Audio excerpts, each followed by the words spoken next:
Quand on parle de Big Data, on entend beaucoup parler de Hadoop. Il s'agit d'un projet open source géré par Apache, vieux de 10 ans et écrit en Java.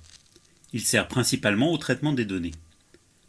Pourquoi plaît-il tant dans un contexte de Big Data ? Parce que c'est l'un des seuls capables de s'attaquer à de gros volumes de données.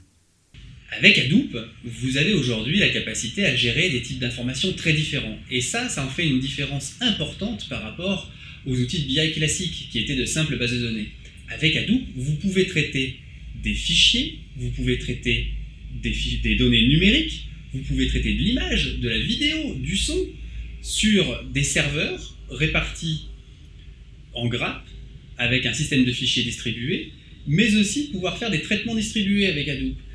Et Hadoop permet de gérer les données avec une scalabilité quasi linéaire en maîtrisant les coûts, puisque Hadoop n'utilise que du hardware de commodity, des serveurs les plus simples possibles. Par sa puissance d'indexation, de transformation, de recherche ou d'élaboration de modèles, Hadoop s'est vite imposé comme un standard. On pourrait dire qu'Hadoop, c'est le Linux du Big Data. Et ce pour plusieurs raisons.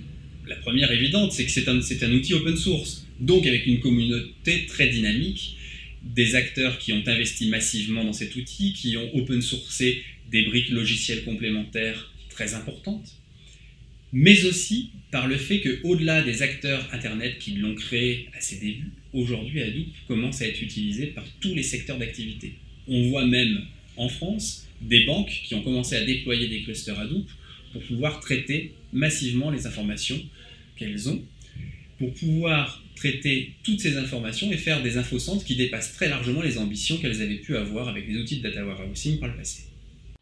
Bon, on va reprendre tout ça avec un papier. Quand on veut déployer un cluster Hadoop, qu'est-ce qu'on fait ?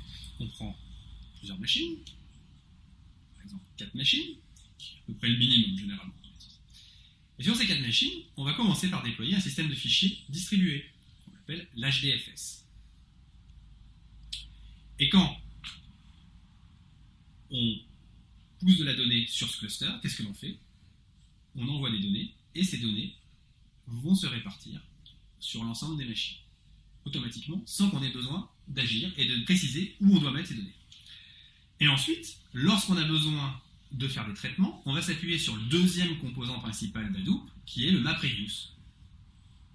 Et ce MapReduce, qu'est-ce qu'il fait ? C'est que lorsqu'on lui envoie un traitement, lorsque je lui envoie un traitement, ben lui, il va se charger de le répartir sur tous les endroits où se situe la donnée, automatiquement, sans qu'on ait besoin, là aussi, de faire une orchestration et de lancer une action spécifique sur chacune des machines. Et lorsqu'on a des besoins qui augmentent avec le temps, qu'est-ce qu'on fait ? Ben on rajoute des machines supplémentaires. Très simple.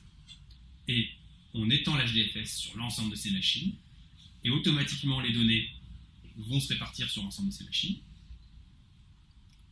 Et là aussi, même chose pour le MapReduce, qui à son tour va être capable d'exploiter et de lancer des traitements sur toutes les machines.